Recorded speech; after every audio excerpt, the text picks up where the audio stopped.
Pilipinas ay nasakop ng mga Kastila ay mayroong mag-asawang naninirahan sa paanan ng bundok ng San Mateo Rizal. Ang mag-asawa ay mahirap lang subalit sila ay mabait, masipag, matulungin at makatiyos. Sa mahabang panahon na ang kanilang pagsasama ay sila hindi agad nagkaanak. Gayon pa man, sila ay masaya sa kanilang buhay at matulungin sa kapwa, lalo na sa tulad nilang may hirap at sa mga may sakit. Ang mga bata sa kanilang pook ay inaaruga nila parang tunay na mga anak. Habang patuloy silang umaasa na balang araw ay magkaroon din ng sariling anak. Kanilang ipinamalas ng kabutihan, pagtitiis, at pananalig ay kinawaan din sila ng batala at dininig ang kanilang panalangin na magkaroon ng sariling anak. Sa wakas, ay binigyan sila ng isang malusog na sanggol na lalaki. Bukod doon, binigyan din ni Bathala ang sanggol na pambihirang lakas at sisig, simbolo ng lakas, ng pananalig at kagandahang loob na ipinamalas ng kanyang mga magulang. Sa suwestyon ng Kastilang Pari na umangat sa lakas at kisig ng sanggol, siya ay pinangalan ng Bernardo Carpio ng kanyang mga magulang. Hinango ang kanyang pangalan kay Bernardo de Carpio, isang matapang, banto, makisig at maalamat na mandirigma sa bansang Espanya. Ito ay parang nagbabadya sa magiging maalamat ng buhay ni Bernardo Carpio sa Pilipinas. Maliit pa lang ay kinakitaan na si Bernardo ng pambihirang lakas at kisig. Ilang linggo pa lang, wala nang siya ipinanganak, ay nagagawa na niyang dumapa at kumapang mag-isa, kaya minsan ay muntik na siyang mahulog sa hagdanan ng kanilang munting kubo. Kundi naagapan ng isang Kastilang pari na noon ay dumadalaw sa kanilang pook upang magturo ng Krisyanismo. Habang lumalaki ay lalo naging kagilas-gilas ang pambihirang lakas ni Bernardo. Sa higit 1 taon pa lang ay nagawa na niyang bunutin ang mga pako sa kanilang sahig, sa kanyang paglalaro. At kapag sinasama siya sa pangangaso ang kanyang ama, ay parang walang anuman na binubunot si Bernardo ang ilang mga puno upang makagawa ng daan sa masukal na kagubatan sa San Mateo. Tulad ng kanyang mga magulang, si Bernardo ay lumaking mabait, matulungin at matatag ang loob. Minsan, sa kanyang pamamasyal sa gubat, ay minatanaw siyang kabayan na hulog sa bangin at napilay. Agad na nilusong ni Bernardo ang pangin upang sagipin at tulungan ang kabayan. Parang walang anuman na pinansan at inahon niya ang kabayo sa bangin at dinala sa kanyang bahay upang gamutin at alagaan.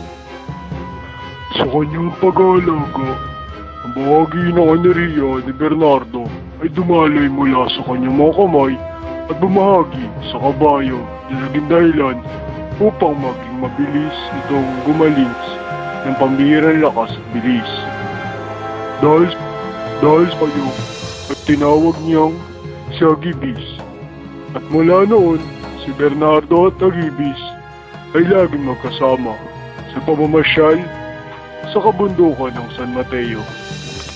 Samantala, ang pagmamalupit at paninigil ng mga Kastila sa mga karapatan at kalayaan ng mga Pilipino ay lalong nakibayo. Kapag tismaan ng mga Pilipino ay dumating din ang panahon na hindi na nila matanggap at pang-aapi ng mga dayuhan. Ang mga kalalakihan ay nagsimulang magpulong-pulong at mabuo ng mga pangkat na hangaring ipaglaban ang karapatan at kalayaan ng mga Pilipino. Dahil sa kanyang taglay na pambihirang lakas at pagiging makabayan, ay napili si Bernardo na mamuno sa namimintong himagsikan laban sa mga Kastila. Dahil sa kanyang matatag na pamumuno at pambihirang lakas, ay nabahala ang mga Kastila sa magagawa ni Bernardo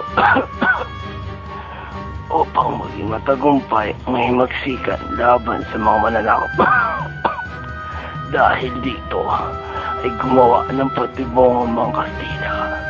Di umano ay inaanyayahan nila si Bernardo sa kanyang pagpupulong upang di umano libinggin ang karaingan ng mga Pilipino Subalit, ito ay bitag lamang upang sa tulong ng isang engkanto ay maipit sa naguntugang bato at hindi na makapanguno sa imagsikan. Panahon na iyan, ang mga Kastila ay may nahuling isang engkantado na kasalukuyan nilang isinasailalim sa eksorsismo. Isang pamaraan ng simbahan upang sugpuin ang mga masamang espiritu na sumapi sa katawan ng engkantado. Dahil sa takot na magtagumpay ang himagsikan sa pamumuno ni Bernardo, ay napagkasundo ang mga paring Kastila sa espiritu sumapi sa engkantado na ititigil nila ang eksorsismo kung tutulungan sila nito na masupil si Bernardo. Sa paniniwala ng mga Kastila, ang pambihirang lakas ni Bernardo ay matatapatan lamang ng mga agimat na taglay ng engkantado. Hindi nag-aksaya ng panahon ng mga Kastila. Agad nila kinanayaan si Bernardo sa isang pagpupulong upang di umano ay dinggin ang karaingan ng mga Pilipino. Subalit sila ay may nakahandang bitag kay Bernardo.